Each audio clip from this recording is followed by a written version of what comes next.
And welcome to episode number 2 of this World Juniors playthrough.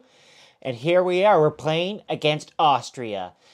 In this game at probably EA Sports Arena, which is magically teleported to Austria probably in this episode.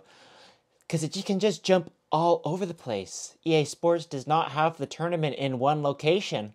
That's okay. We're also still playing with the old rosters, because they don't know how to update their rosters in EA Sports either. It's okay, I'm not bitter, because in the last episode, if you watch the last episode, you'll know that it ended in a 6-3 final, which just happened to be the score in real life. An amazing accomplishment here for Team Canada as we go on to take on Team Austria in this game. A couple of hours ago, Canada defeated Austria. Oh man, a face-off win there by Austria. I was not quite prepared for that.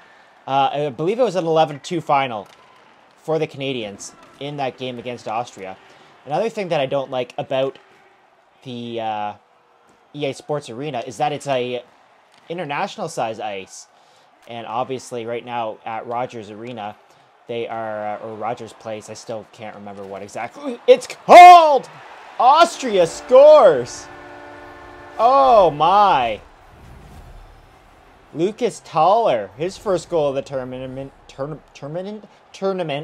and Austria has the lead. Yeah, obviously right now that they're not going to be playing on the Olympic-sized ice because they're in Edmonton. That was terrible.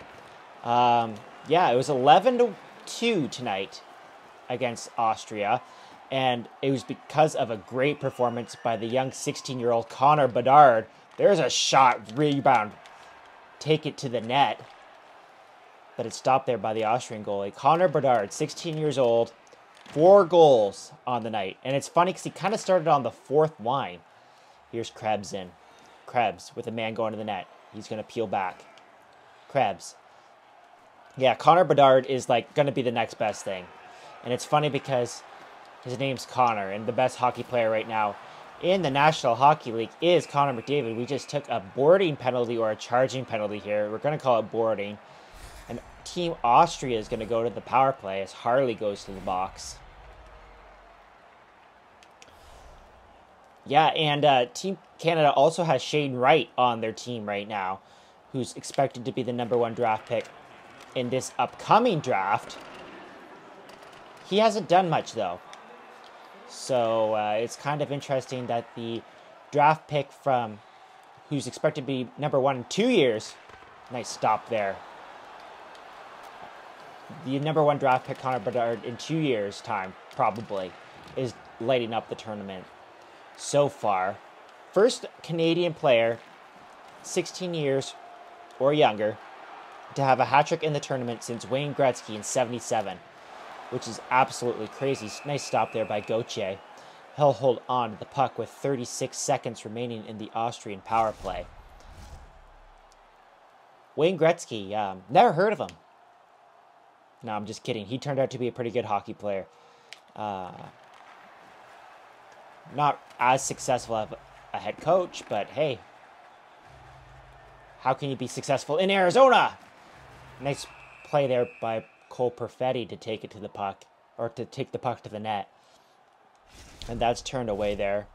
Just a couple of seconds left in the Austrian power play. It's been a good PK for us so far. And there's a nice face-off win, and Schneider's going to take this one to the net. Backhand shot. Love that move. You see me pull it off quite frequently. Oh, cannot protect the puck there. The power play is over, and Austria is unable to score, but now they're going to have a chance there. And that's turned aside. Oh, man. This is stunning here. Are we in for a potential upset? As Peters puts one past Gauthier. And it's a 2-0 Austrian lead. If you remember in the last episode, the Czech Republic, or Czechia, as I'd like to be called now, got out to a 2-0 lead as well before falling 6-3. Just going to play some of that horizontal hockey here. Austria probably has a low team rating in this game, I would imagine. But so far, they only needed a couple of shots here to beat the goalie. And that's all it takes in hockey. Oh, finally, Gauthier comes up with a big save there. Not playing very good defensively here, which is a trend in the series. If you're new to this channel, welcome. Hope you're enjoying the World Junior coverage. Not a great day for the World Juniors in general because the United States had 2 players test positive for COVID-19 and they were forced to... Come on. They were forced to forfeit their game against Switzerland tonight. So that's a potential huge turning point in this tournament. The USA needs to have 2 negative tests in the next 24 hours for their players to be able to play tomorrow against Sweden. So that'll be very interesting to watch. Here's Ryan Suzuki into the zone. Suzuki. Oh, what a move to get around his man. Suzuki to the net. Scores. It's his 2nd goal of the tournament. Ryan Suzuki comes up big and draws Canada back to within 1.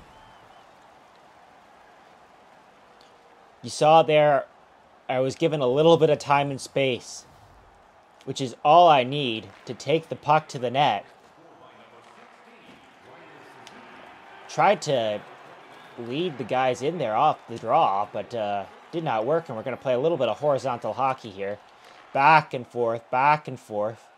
Finally, the Austrian team's going to break it out, and they're going to turn it over at the line to Cousins. Cousins has got a man going to the net. No, he doesn't. Cousins is going to hold back. Turns, shoots, scores. It didn't take much for me to get back into this game. It's Dylan Cousins' first goal of the tournament. What a great shot there by the Buffalo Sabres draft pick. And this game is tied at 2s with 4 minutes to go in the first period. And let's see if we can get back at it here. I definitely noticed the difference in skill level between this team and Czechia. That being said, I'm still turning over the puck like it's the object of the game. Here's Cousins. Look at that work by Cousins. Forces the turnover to Krebs. Krebs behind the net. Krebs behind the net, shoot, scores. Oh, man, what a goal there by Krebs. What an individual effort. And Team Canada, after a sluggish start, just like in their game against Czechia, comes through here and takes the quick lead. Just like that. Bang, bang, bang. Good morning, good afternoon, good night. I was going to say over-under on 11 goals for this game. I have never dominated a game like that in my time playing hockey on YouTube. But you never know. Here's Cole Perfetti behind the net. Cole Perfetti. In front. Stopped there by the goaltender from Austria. There's a shot that goes wide of the net. And Austria is going to walk away with the puck here. We're in the last minute of play in the first period. Nice play here by Perfetti. Cole Perfetti. Waits, takes, shoots into the man.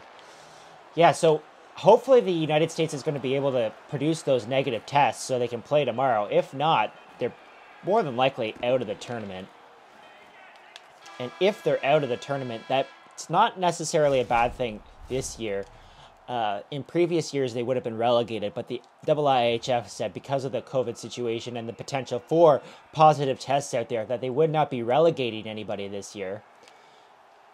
Wouldn't that be something if the United States got relegated from a hockey tournament? That would be crazy.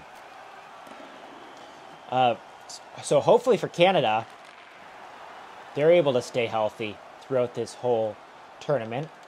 It's really short. Only another week to go, and then it'll be over. Oh, man, what a terrible pass there. Don't know what I was doing.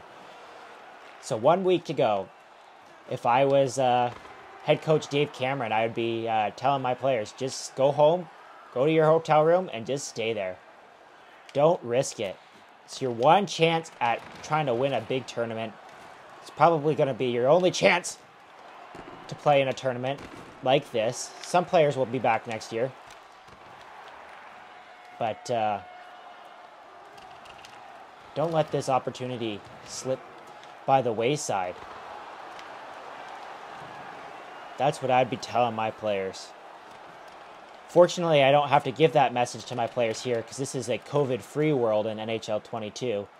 We're still going to try to go out and play a full 60 minutes, though. Play the Canadian way.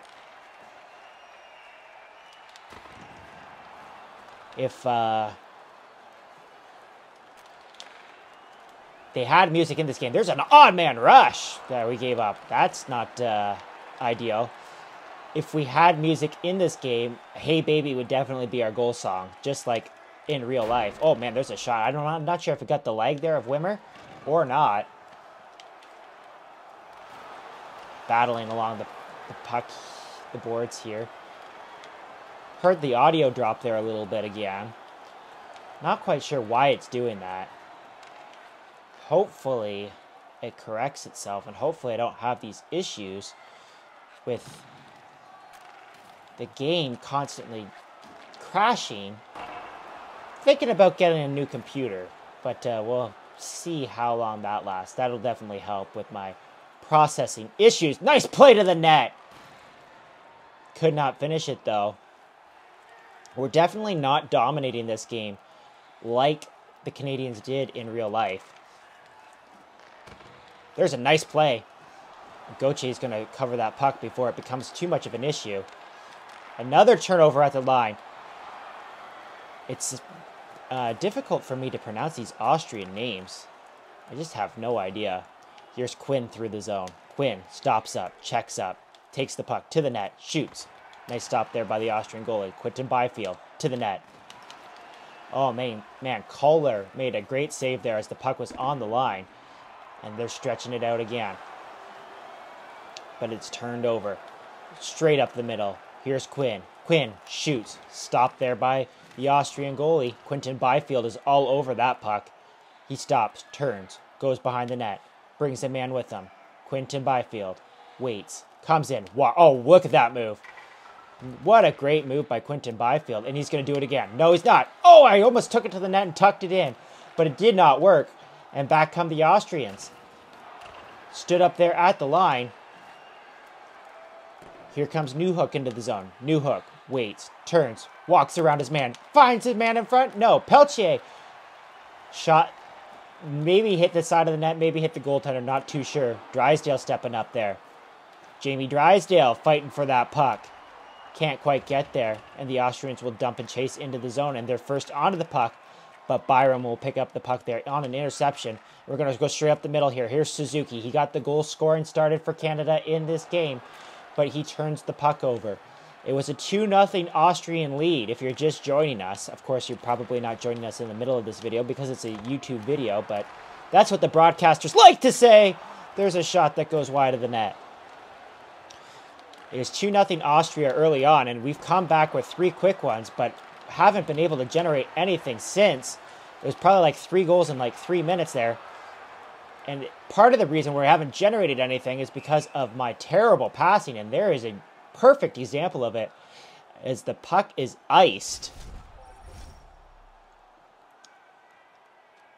Oh, it's a good thing I'm just saying the Austrian goalie, because I have no idea how you would say that last name. Was his first name Sebastian? No idea. Suzuki! Stopped by Ranstiches. Something like that. The next game, Team Canada will take on Germany. Germany had a huge win in overtime. Yesterday, against Czechia. Canada just took another penalty there. I think it was a charging penalty. I wasn't really paying attention. Here's a chance for Austria to tie it. Nice stop there by Gauthier. Right off the faceoff. It was a set play. Austria back to the point. Cole Perfetti can't get the puck. There's a block. Austria still has the puck. Somehow they hold the line. I still can't get it out. Oh man, I almost scored on myself there. I made myself jump because I thought for sure that was going in. We got 1 minute to go here in the period. There's Gouli shot. That is stopped by the Austrian goalie. And there's Cole Perfetti. Cole Perfetti walks the line. And he's just going to dump it in on the net. It's turned aside by the Austrian goalie.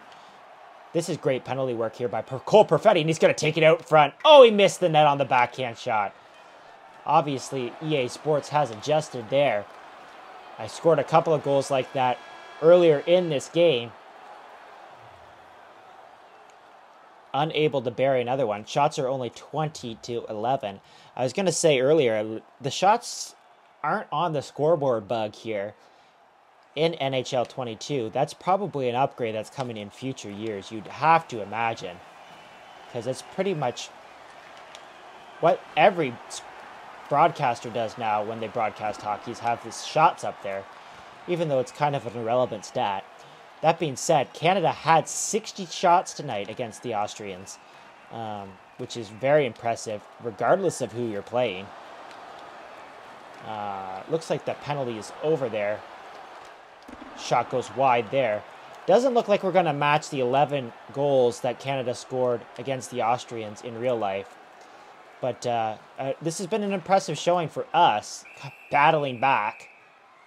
And it's been an impressive showing for the Austrians. I'd still like to get a couple of insurance markers to say, hey, I actually played a decent game against the Austrians, something that somewhat resembles real life, but that's okay. If I don't, as long as I get the 3 points, I think. I think that's how it works in the IIHF.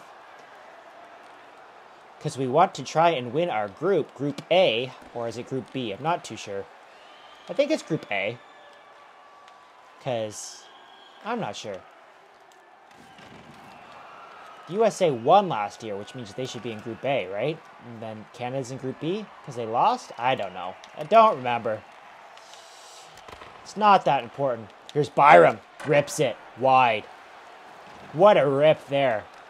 Remember in the old EA Sports games when they used to have the shots come up in miles per hour after you just absolutely unloaded on one? And it used to always be my goal to try and get like 118 miles per hour. Because that's a wicked hard shot.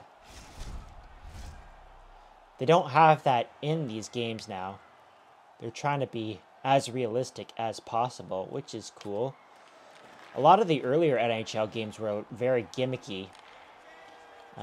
When they had Jim Houston and Don Taylor as commentators, they were very comical together. There's a chance for Newhook. And a great defensive play there by the Austrian defender. We'll turn that chance aside. Games became a lot more serious after Jim Houston left. I don't play with commentary right now because I'm not a big fan of the current commentary in the game. Especially when you hear the same 12, 13 lines every game. It's really kind of annoying. Let me know in comments what your favorite commentator duo was in the NHL video games history. If you ever played the 2K games, they had Bob Cole and Harry Neal do the commentary for a while, so that's cool. Never really played them, though. Here's Kirby Dach. Kirby Dach in front. Stopped by the Austrian goalie. I was going to give it another shot, but I don't want to embarrass myself. And I don't have the pronunciation guide in front of me.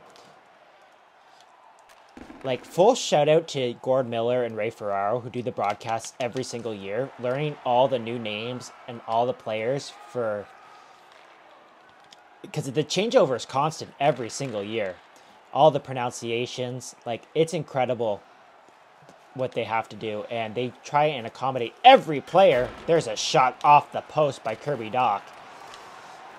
They try and accommodate every player and say the names the way that the players want them pronounced. So, absolutely. Like, they do tremendous work.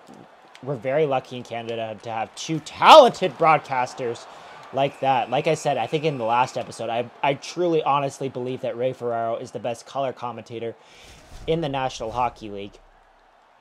ESPN clearly thought so, making him the lead commentator on their broadcasts. So yeah, we're very fortunate in Canada. Has lots of talented broadcasters. There was a chance for the Austrians to tie the game. That would have been disappointing for me. Here's Cole Perfetti, and he stopped. I really feel uncomfortable in this game right now because I know one shot ties it. And, I just do not like that feeling. So these next few minutes are huge. Here's Drysdale. Shoots. Blocked by Kirby Doc there. Kirby Doc cannot get the puck. And here come the Austrians. Bit of a scramble there with a line change going on. Krebs coming off the bench. He tries to pick it off. Unable to get there, but finally he does get it in the neutral zone. Krebs spins off his man. And he gets into the zone somehow, some way. He's got 2 men on him. 3 men on him in the corner. And that's an errant pass. And the Austrians are going to ice it. You don't see the computer ice it very often, but I'm okay for that. 4 minutes, 2 seconds left. This is a huge face-off because I am going to try and force the issue here. I'm going to try and score a goal right off the face-off to give me a little bit of insurance. Step 1 is winning the face-off, and I don't do it. And let's just try and force some horizontal hockey here. Or a dump in, and we get the dump in. Byram back to collect the puck. He's going to stretch it out here. I tried to stretch it out for Cousins, but my pass was errant. The Austrians will dump it back in. Drysdale's first man on it. Over to Byram. Byram to Cousins. Cousins is with speed. Cousins is around. Cousins in. Backhand. It's turned aside. Remember that save if the Austrians can come back in it with 1:48 left. This is an uncomfortable game for everybody involved. And here's Quinton Byfield. He's in. Quinton Byfield stops up, checks up. Great defensive play there by the Austrian. We're in the last minute of play. Look towards that net. It looks like Sebastian will probably be leaving shortly, if that's his name at all. We're going to call him Sebastian from now on. Throughout this last minute, he's headed towards the net. The puck is dumped in. I'm on it first to collect it. Long stretch pass there for Newhook. Unable to get there. Chaos in the neutral zone. The Austrians are looking for a miracle here as they look to upset the Canadians. Stopped there by Gauthier. And Cole Perfetti. Oh man, this is just madness. And Gauthier is going to say, enough of that. Holy Toledo. Insanity. Huge face-off upcoming here. So we got our best face-off man out there, Kirby Doc. And he loses it. Mercer can't get there. The Austrians hold the puck in. Gauthier, huge save. Moves the puck to Doc. To Mercer. Mercer in. Mercer takes it to the net and scores. Dawson Mercer with his 3rd goal of the tournament. And you can breathe a sigh of relief, Canada, because your team just barely held on to beat the Austrians.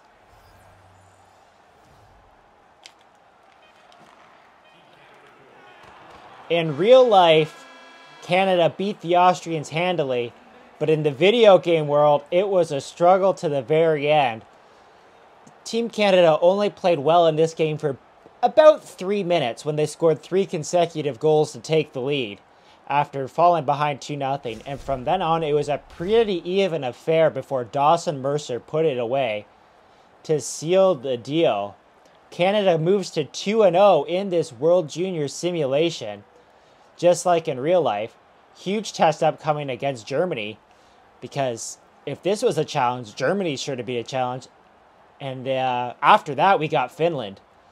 So who knows what's going to happen in this tournament? It looks like it's going to be a lot more even than anybody would have thought. So if you like this episode, hit the like button, subscribe if you really like it, and I'll see you guys in episode number 3.